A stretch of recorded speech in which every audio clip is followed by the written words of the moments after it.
এমন দেশটি কোথাও খুঁজে পাবে না কো তুমি, সকল দেশের সেরা সেদের মোদের জন্মভূমি।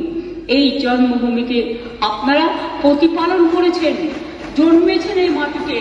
এই মাটিটাকে সমৃদ্ধ করুন, ভালোবাসুন, এবং যদি কেউ বিচ্ছিন্ন করতে আসার চেষ্টা করে তাকে প্রতিরোধ করুন, এবং সেক্ষেত্রে বাঁধ ভেঙে দিতে হবে।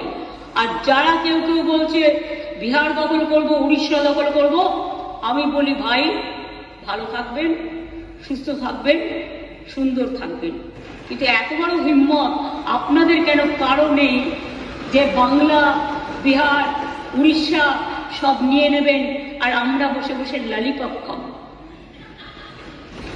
এটা ভাববার কোনো কারণ নেই।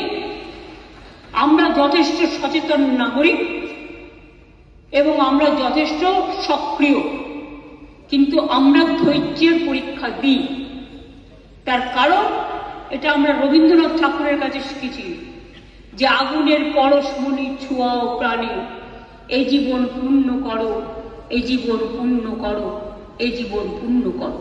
তাই আমি মনে করি ভারতবর্ষের অখণ্ড আমাদের সকলের অখণ্ড, এবং আমরা সবাইকে রক্ষা করব। এটাই আপনাদের সকলকে আমি আবেদন জানিয়ে গেলাম। যেহেতু হাউস চলছে, লোকসভাতেও আমাদের মেম্বাররা নিশ্চয়ই আলোচনা করবেন সুযোগ পেলে।